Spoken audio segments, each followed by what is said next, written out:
Olá, hoje vamos ver o que a Bíblia nos ensina sobre o Corpus Christi, uma festa católica importante para a celebração do corpo de Cristo, sua morte e ressurreição. Veremos o que a Bíblia tem a nos dizer especialmente sobre a transubstanciação, a ideia de que o sacerdote tem o poder de transformar o pão e o suco da uva no corpo e no sangue de Cristo de forma literal. Vamos ver o que a Bíblia tem a dizer sobre isso.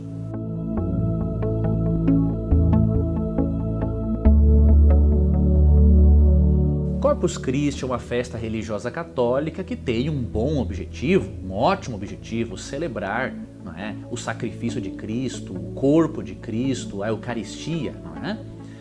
Porém, a questão da transubstanciação, nós percebemos que não há base bíblica para ela. Alega-se que o sacerdote transforma literalmente o pão e o vinho no corpo e no sangue de Jesus. A Bíblia não dá margem para essa interpretação. Aparentemente dá margem quando você lê João 6, 53 e 54. Eu vou ler os versos e vamos fazer uma interpretação contextual para percebermos que o cristão deve sim celebrar a morte e ressurreição de Cristo, mas não crendo na doutrina da transubstanciação. João 6, 53 e 54 diz: Respondeu-lhes Jesus: em verdade vos digo, se não comerdes a carne do Filho do Homem e não beberdes o seu sangue, não tendes vida em vós mesmos. Quem comer a minha carne e beber o meu sangue tem a vida eterna, e eu o ressuscitarei no último dia. Primeiramente, nós cristãos sempre aceitamos a literalidade da Bíblia. A Bíblia é a palavra de Deus revelada em linguagem ou no sotaque humano. Entretanto, a Bíblia possui figuras de linguagem. E através dessas figuras de linguagem, Deus comunica coisas literais. Ok?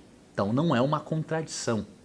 Nós precisamos entender, com base no contexto, que aqui é uma figura de linguagem que transmite uma verdade literal, de que nós precisamos de Cristo para a nossa salvação. Precisamos permanecer em Cristo.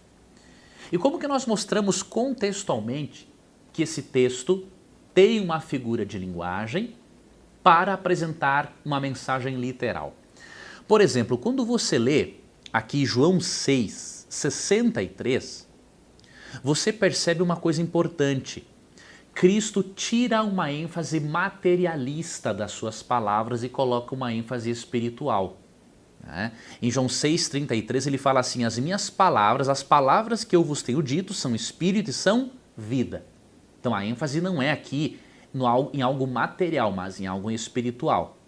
Segundo ponto, quando você lê o verso 54, você percebe que aqui está falando não de uma vida física, de comer algo físico, está falando da vida eterna. Né? Aqui no verso 54 diz assim, ó: quem comer da minha carne e beber o meu sangue tem a vida eterna. Então a ênfase é espiritual, não é em algo material, e a ênfase não é no aspecto físico das palavras de Cristo, mas no aspecto espiritual. Né? Um outro ponto importante, aqui no versículo 48, olha o que Jesus disse em João 6, 48. Eu sou o pão da vida.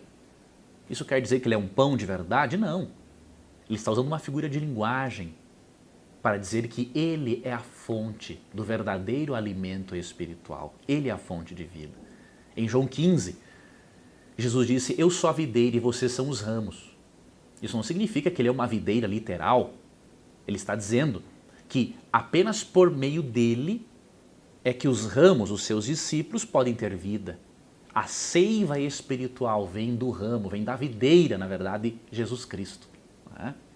Uma outra coisa que percebemos aqui no contexto é que quando Cristo afirma assim, que quem não comer da minha carne, não beber do meu sangue, não pode ter a vida eterna, essas palavras dele são paralelas ao permanecer em Jesus. Então, se você ler João 15, 1 a 5, ele diz assim, né, quando fala que ele é a videira e os seus seguidores os amos, ele diz assim no verso 5, sem mim nada podeis fazer. Então, comer da carne de Cristo e beber do seu sangue é você, além de aceitá-lo como Salvador, permanecer nele. Esse é o significado do texto. E devemos considerar um outro detalhe. Em Atos capítulo 15 e também Levítico 17, Deus proíbe terminantemente o comer sangue. Imagine Cristo estar nos incentivando a transgredirmos uma lei do Antigo Testamento que diz, e também do Novo Testamento, que não devemos nos alimentarmos de sangue. Ou seja, crer na literalidade, né? Crer que o sacerdote literalmente transforma o pão na carne de Cristo e o suco da uva no sangue de Cristo, isso é um canibalismo espiritual condenado pela Bíblia. Se a Bíblia não autoriza comer sangue de animais, imagine comer sangue humano. Mesmo que Cristo seja divino humano, jamais Deus incentivaria uma coisa dessas. Então, é muito importante interpretarmos o texto no seu contexto e percebermos, a verdade literal é, devemos permanecer em Cristo, devemos recordar sim da sua morte, do seu sacrifício, da sua ressurreição, mas devemos permanecer em Cristo, isso é literal. Agora, a figura de linguagem, uma hipérbole muitas vezes que é utilizada, a figura de linguagem quer transmitir algo literal. E nós não devemos interpretar os detalhezinhos como sendo literais.